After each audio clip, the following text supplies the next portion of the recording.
복음성서 낭독합니다. 주님께서 여러분과 함께 성 루가가 전한 거룩한 복음입니다. 주님께 영광을 드립니다. 예수께서 벙어리 마귀 하나를 쫓아내셨는데 마귀가 나가자 벙어리는 곧 말을 하게 되었다. 군중은 이것을 보고 깜짝 놀랐다. 그러나 더러는 그는 마귀의 두목 베엘제불의 힘을 빌려 마귀들을 쫓아낸다 하고 말하였으며 또 예수의 속을 떠보려고 하늘에서 오는 기적을 보여달라고 하는 사람도 있었다. 그러나 예수께서는 그들의 생각을 알아채시고 이렇게 말씀하셨다. 어느 나라든지 갈라져서 싸우면 쓰러지게 마련이고 한 집안도 갈라져서 서로 싸우면 망하는 법이다. 너희는 내가 베엘제불의 힘을 빌려 마귀를 쫓아낸다고 하는데 만일 사탄이 갈라져서 서로 싸우면 그 나라가 어떻게 유지되겠느냐? 내가 베엘제불의 힘을 빌려 마귀를 쫓아낸다면 너희 사람들은 누구의 힘으로 마귀를 쫓아내는 것이냐? 바로 그 사람들이 너희의 말이 그르다는 것을 지적할 것이다. 그러나 나는 하느님의 능력으로 마귀를 쫓아내고 있다. 그렇다면 하느님의 나라는 이미 너희에게 와 있는 것이다. 힘센 사람이 빈틈없이 무장하고 자기 집을 지키는 한 그의 재산은 안전하다. 그러나 그보다 더 힘센 사람이 달려들어 그를 무찌르면 그가 의지했던 무기는 모조리 빼앗기고 재산은 약탈당하여 남의 것이 될 것이다. 내 편에 서지 않는 사람은 나를 반대하는 사람이며 나와 함께 모아들이지 않는 사람은 해치는 사람이다. 주님의 복음입니다. 그리스도를 찬미합니다. 자리에 편하게 앉으시기 바랍니다. 성부와 성자와 성령의 이름으로 말씀드립니다. 네, 오늘 또 이렇게 와주셔서 너무너무 감사드리고요. 제가 드릴 수 있는 건 축복이니까 예수님의 이름으로 축복합니다. 네, 오늘 찾아보니까 저도 날 가는 줄을 모르고 찾아보니까 40일 중에 딱 반에 해당하는 20일이더라고요. 몸이 좀 힘든 거 보니까 우리가 잘 사순절을 지키고 있는 게 아닐까. 몸이 너무 편하면 사순절이 아니잖아요. 몸이 좀 힘들고 입술도 좀 이렇게 터지고 그래야 사순절인데 오늘 남부경무구에 모임이 있어서 갔는데 한 신부님이 얼굴이 좀 너무 말랐더라고요. 그래서 제가 이렇게 얼굴이 많이 상했냐 그랬더니 사순절이잖아 하는데 좀 반성이 되더라고요. 나는 뭐 하고 있나. 남은 여정들도 우리 힘을 내서 잘 갔으면 좋겠고요. 말씀을 묵상하는데 이런 질문이 생겨나더라고요. 나의 편은 누구인가? 또 남의 편은 누구인가? 그런데 내가 정말 중요한 거는 내 편이 누구인가 이런 거를 가르는 게 아니라 사실은 내가 예수님 편에 서 있는가 라는 게 중요하다는 거를 생각이 됐는데요. 그러면서도 쉽게 저는 당연히 나는 예수님 편이겠지. 당연히 나는 예수님하고 함께 있겠지라고 하고 있는 저의 모습을 봤는데요. 말씀은 그런 나에게 정말 그런지 한번 잘 생각해 봐라 라고 물어보는 것 같았습니다. 우리는 예수님이 오늘 말씀하시는 게 반대하는 사람들이 있다. 그러니까 오늘의 이야기도 결국은 예수님의 십자가의 순환을 향해서 우리의 시선을 이끌어 가고 있거든요. 예수님이 처음에는 환영을 받으시고 인기를 사람들이 막 예수님을 따랐지만 예수님의 가는 여정을 가면 갈수록 사람들이 좀 이상하다 생각하는 거죠. 내가 생각한 건 다른데 이쪽으로 가야 되는데 예수님이 자꾸 십자가로 가시지? 왜 자꾸 내가 생각했던 거랑 다른 말씀을 하시지? 라고 하는 게 누가복음의 쭉 큰 스토리입니다. 그래서 예수님이 예루살렘에 입성하실 때는 환영을 받았지만 우리가 다 다다르게 될 사순절의 클라이막스에서는 어떻게 돼요? 예수님이 모든 사람에게 버림을 받고 조롱을 당하고 죽임을 당하는 것이 그 스토리에 있습니다. 그래서 오늘 예수님이 내가 어떤 일을 했을 때 찬성하는 사람도 있지만 반대하는 사람들도 많다라고 하는 말씀은 우리에게 물어보고 있는 거죠. 지금 우리 사순절의 이 여정이 정말 어디를 향해 가고 있는가? 마테오복음에 정말 좀 우리 마음을 어렵게 하는 말씀인데요. 내가 세상에 평화를 주러 온 줄로 생각하지 마라. 평화가 아니라 칼을 주러 왔다. 나는 아들은 아버지와 맞서고 딸은 어머니와 며느리는 시어머니와 서로 맞서게 하려고 왔다. 집안 식구가 바로 자기 원수다. 아버지나 어머니를 나보다 더 사랑하는 사람은 내 사람이 될 자격이 없고 아들이나 딸을 나보다 더 사랑하는 사람도 내 사람이 될 자격이 없다. 또 자기 십자가를 지고 나를 따라오지 않는 사람도 내 사람이 될 자격이 없다. 자기 목숨을 얻으려는 사람은 잃을 것이며 나를 위하여 자기 목숨을 잃는 사람은 얻을 것이다. 너희를 맞아들이는 사람은 나를 맞아들이는 사람이며 나를 맞아들이는 사람은 나를 보내신 분을 맞아들이는 사람이다. 참 우리의 마음을 정말 복잡하게 만드는, 혼란스럽게 하는 말씀일 수 있을 것 같은데요. 바로 오늘 사순절의 변화, 십자가를 통과하는 일은 바로 이 말씀을 정말 우리가 그대로 경험하게 되는 시간일 수도 있다. 그냥 부활의 영광으로, 그냥 부활의 기쁨으로 우리가 변화되는 것이 아니라 정말 예수님이 극단적으로 말씀하셨지만 결국 내가 사랑하는 것이 무엇인가? 예수님보다 더 사랑하는 것이 있는가? 아니면 정말 내 소망은 예수님밖에 없다는 고백으로 변화되어야 될 것인가? 결국 예수님이 말씀하신 것처럼 우리가 이 변화를 맞이하기 위해서는 버릴 때 참되게 얻는 거죠. 그래서 이 좀 짧게만 설명드려보자면 가족이라는 관계가 사실은 변화할 수 없게 만드는 거예요. 여러분 기억나실까요? 철이 들면 어떻게 돼요? 부모님의 마음이 이해가 되고 부모님의 뜻대로 살아야겠구나. 이게 아주 오래된 그거거든요. 그러니까 우리가 정말 새롭게 살아가기 위해서는 그 부모의, 그 가족으로부터도 자유로워지지 않는다면 벗어날 수 없는 가장 큰 제약 중에 하나가 가정인 것이죠. 그래서 가정을 정말 버리라는 말씀이 아니라 예수님의 말씀을 더 잘 한 번 더 생각해 본다면 예수님을 사랑하는 마음으로, 하느님을 최우선을 두는 마음으로 모든 관계를 새롭게 해야 된다. 그렇지 않으면 얻을 수 없는 나라가 바로 하느님 나라이다. 십자가를 지고 나를 따르라고 하신 예수님의 말씀에는 정말 우리의 변화를 위해서는 우리가 먼저 포기하고 버려야 할 대가가 있다는 것이죠. 그 대가를 치르지 않고는 우리가 십자가를 지고 예수님을 따라서 함께 예수님과 못 박혀 십자가에 달려 죽고 나서야 우리는 부활에 참여하게 될 것이고, 부활에 참여한 우리는 모든 것이 새로워지는 존재로 새로운 부모를 얻게 될 것이고, 새로운 자녀를 얻게 될 것이고, 새로운 친구들, 모든 것을 새롭게 하느님 안에서 축복으로 맞이하게 될 거라고 하는 것을 믿는 것입니다. 그런데 참으로 어려운 일이죠. 죽음을 통과한다는 것, 내 생각을 내려놓는다는 것, 내 고집을 꺾는다는 것, 내가 지금까지 살아온 삶의 방식을 포기하고 주님의 말씀으로 변화시킨다는 것. 오늘 그렇게 주저하고 있는 우리에게, 예수님을 마음은 따르고 싶지만 잘 되지 않는 우리에게 성경의 말씀은 정말 우리 안에 깊은 곳에 있는 그 갈등을 온전히 드러나 보이고 있습니다. 하나의 사건이 일어났는데 그 사건을 통해서 사람들의 속마음이 드러나게 되는 것이죠. 말을 하지 못하는 장애인이 치유되는 사건이 일어났습니다. 여러분 그냥 언뜻 생각해 본다면 어떤 일이겠어요? 너무나도 기쁜 일이고, 하나님이 하신 일이라면 찬양해야 될 일이고, 너무나도 감사한 일이고, 그런 것이죠. 그 당시에 장애인들은요, 오늘날에도 장애인들이 차별을 많이 받지만 장애인들은 죄인이라고 생각합니다. 벌 받고 있는 거다. 그들의 고통을 이해하려는 마음이 없었어요.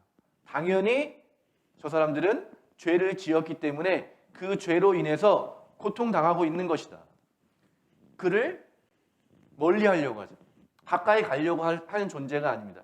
혹시라도 그 부정한 것이 나에게 전염될 수 있다고 생각을 했기 때문에 그를 더욱더 미워하고 그를 더욱더 멀리하는 것이 당연한 상식이었습니다. 그런데 예수님이 그 상식에 도전하시는 거죠. 너희들이 미워하고 너희들이 멀리하고 너희들이 버린 저 사람도 아브라함의 자손이다. 너희들이 죄인이라고 정죄하고 너희들이 그를 미워하는데 저 사람도 하느님의 거룩한 형상이다. 그렇게 예수님이 우리가 생각하는 상식에 도전하신 거죠.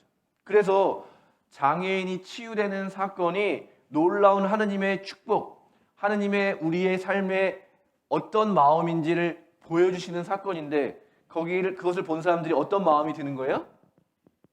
불편함이 드는 거죠. 죄인이 벌을 받아야 되는데 왜 저런 일을 하는 건가? 왜 저런 사람을 나랑 똑같은 사람이라고 이야기하지? 불편함이 막 올라오는 거죠. 그래서 그들이 뭐라고 말하는 거예요? 저 사람은 막이 들린 사람이고 그 안에 담겨있는 혐오와 차별을 생각해 보세요. 도저히 함께할 수 있는 사람이 아니에요. 막이 들린 사람, 내쫓아야 되는 사람, 제거해야 되는 사람, 우리와 같지 않은 다른 사람이라고 말하는데 예수님 뭐라고 말씀하시는 거예요? 저 사람도 하느님의 자녀이다. 저 사람이야말로 우리의 이웃이고 우리가 함께 사랑해야 될 존재이다라고 말할 때 그들이 뭐라고 말하는 거예요? 마귀구나. 우리의 이 상식을, 우리의 이 테두리를 무너뜨리려고 하는 저 사람이야말로 마귀 중에 마귀구나. 나보고 죄를 지으라고 하는 저 사람이야말로 마귀일 수밖에 없다. 이렇게 반응한 것이 아닐까. 그렇지 않다면 기뻐해야 되고 함께 축하해야 될 일 앞에서 그렇게 예수님을 마귀라고 이야기할 수 있을까? 그 안에 담겨있는 생각들, 그 안에 담겨있는 판단들, 그 안에 담겨있는 그 속마음이 이 한 사건을 통해서 드러나게 된 것이죠. 예수님은 하나님 나라가 무엇이라고 이야기합니까? 그 누구도 차별받지 않고 누구든지 예수님을 믿는 사람은 하느님의 자녀가 되는 특권을 받게 되었다. 그런데 어떻게 말하는 거예요? 나는 저 사람과는 함께 할 수 없습니다. 라고 말하는 것들이 계속 충돌하는 거죠. 나는 죄인과 함께 할 수 없다. 죄인을 친구라고 말하는 사람이야말로 가장 큰 죄인이다. 이렇게 말하는 것이 많은 사람들의 반응이었던 것 같습니다. 그런데 요한복음 1장을 보면은요, 이미 그런 이 시대의 반응들이 예언되어 있습니다. 말씀, 곧 예수님이 참 빛이었는데 그 빛이 이 세상에 와서 모든 사람을 비추고 있었다. 말씀이 세상에 계셨고 세상이 이 말씀을 통하여 생겨났는데도 세상은 그분을 알아보지 못하였다. 그분이 자기 나라에 오셨지만 백성들은 그분을 맞아주지 않았다. 그러나 그분을 맞아들이고 믿는 사람들에게는 하느님의 자녀가 되는 특권을 주셨다. 우리 지난주 읽었던 요한복음 3장 19절에는요 더욱더 적나라하게 이런 상황들을 표현하고 있습니다. 빛이 세상에 왔지만 사람들은 자기들의 행실이 악하여 빛보다 어둠을 더 사랑했다. 이것이 벌써 죄인으로 판결받았다는 것을 말해준다. 과연 악한 일을 일삼는 자는 누구나 자기 죄상이 드러날까 봐 빛을 미워하고 멀리한다. 바로 하느님의 빛이 드러난 거잖아요. 하나님의 참다운 마음, 누구도 차별하지 않고 누구나 다 용서받고 새 사람으로 거듭나서 함께 사랑하며 살아가라고 하는 그 뜻이 드러났을 때 그 마음에 여전히 그를 받아들이지 못하고 그를 미워하고 나만 잘 살고 싶다라고 하는 자기 중심성에 갇혀 있는 그 사람들은 빛을 받아들이지 않는 거죠. 빛을 멀리하는 것이죠. 자기 안의 죄를 드러내는 일이 빛을 받아들이는 첫 번째 문이라고 하는 사실을 우리 모두가 기억했으면 좋겠습니다.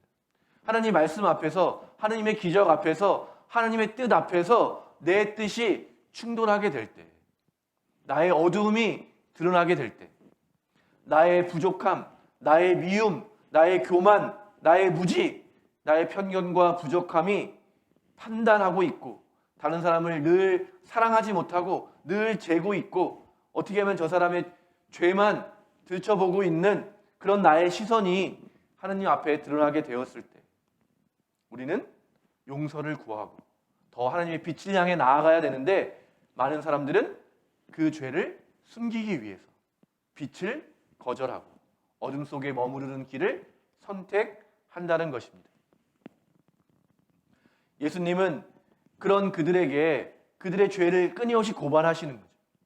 지금 이 하나님의 나라, 하나님의 영광이 드러났는데 너희들의 잘못된 시선은 그것을 바라보지 못하고 있다. 너희들의 삐뚤어진 생각은 그것을 받아들이지 못하고 있다.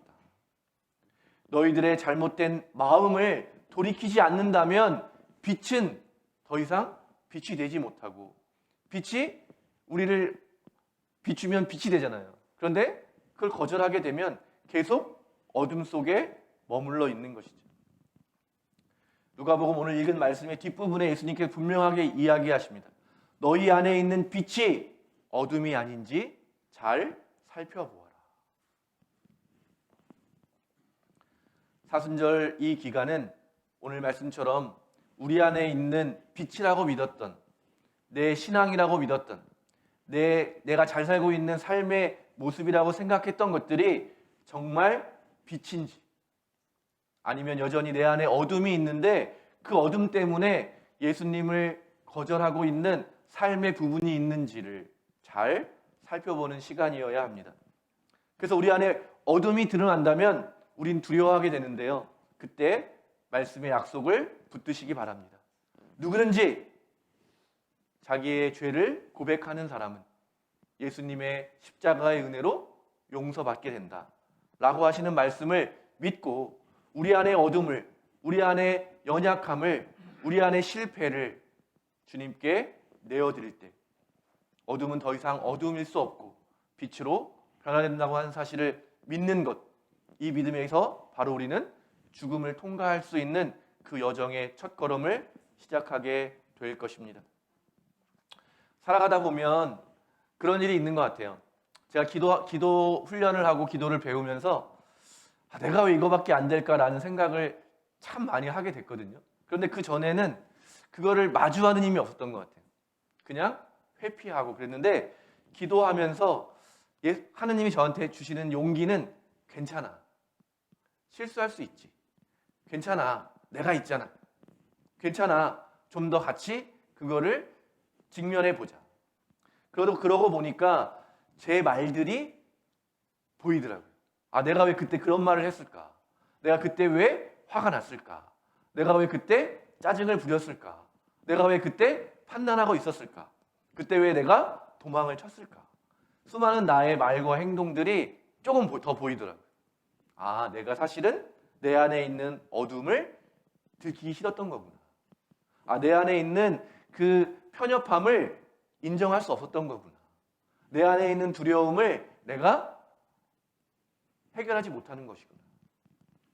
그럴 때마다 예수님은 저에게 끊임없이 용기를 주시고 끊임없이 함께 하겠다는 약속을 해 주시면서 기도의 여정은 결국 저의 말들을 통해서, 저의 부족한 행동들을 통해서 은혜가 무엇인지를 깨닫는 여정이었습니다.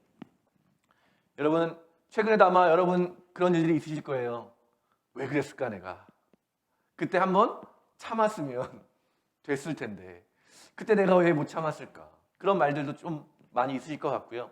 뭔가 불편한 관계 속에서 또는 뭔가 해결되지 않는 답답함 속에서 무언가 노력한 듯 노력에 걸맞지 않은 열매 맺지 못하는 삶 때문에 힘든 것이 있을 거라고 생각이 돼요. 그런데 그것이야말로 이 사순절 이 변화의 여정 가운데 해결해야 될 어둠이라고 생각합니다. 여러분 그것들을 가지고 기도하시기 바랍니다. 하나님께서 분명히 여러분의 손을 붙들어 주시고 저에게 그렇게 해주셨던 것처럼 은혜를 베풀어 주시고 용서의 축복을 더해 주시고 참 평화가 무엇인지 내 안의 연약함이 어떻게 하나님의 영광으로 변화되는지를 가르쳐 주실 것이라고 믿습니다. 내 안에 있는 빛이라 생각했던 것들이 빛이 아닌 어둠일 수 있다는 것, 그것을 아는 것, 그 시작은 바로 겸손입니다. 오직 하느님만이 완전하시다라고 하는 고백 안에는 나는 틀릴 수 있다. 나를 낮추는 일, 나의 생각을 한번 접는 일, 주님 앞에 무릎 꿇는 일이 바로 겸손의 자리에 나아가는 것이고, 우리가 겸손하게 주님께 나아갈 때 우리는 예수님 편에 서 있는 우리 자신을 보게 될 것입니다. 예수님의 여정은 점점 예루살렘을 향해서 나아가고 있고 하느님의 뜻이 확장되고 있지만, 하느님의 나라가 확장될수록 그것을 거절하고 그것을 반대하며 더 이상 그것들을 받아들이지 않으려는 사람도 점점 늘어나게 됩니다. 오늘 우리가 도달할 십자가 앞에서 수많은 사람들이 빛을 거절하고 하느님의 축복을 멀리하며, 오늘 일독서에 함께 읽었던 예레미야서의 이야기처럼 하나님의 말씀이 아무리 그들에게 전해져도 등을 돌리고 귀를 막고 끝까지 거절하는 고집센 모습의 사람들을 우리는 마주하게 됩니다. 그런데 우리가 빛인 예수님을 제대로 받아들이지 못한다면 우리 역시 결국 썩어 없어질 것들을 빛이라고 생각하면서 빛나는 어둠 속에 머무르며 예수님을 반대하고 그를 십자가에 못 박으라고 소리치는 빛을 거절하는 자리에 서 있게 될지도 모르겠습니다. 이제 사순절의 절반을 지나면서 여전히 우리를 불러주시고 우리를 용서해 주시고 우리를 구원하기 원하시는 아버지를 신뢰하시면서 쉽지 않지만 그 대가를 잘 치러내면서 참 기쁨, 참 구원, 참 생명의 자리에서 우리 함께 기뻐할 수 있게 되기를 간절히 소망합니다. 성부와 성자와 성령의 이름으로 말씀드렸습니다.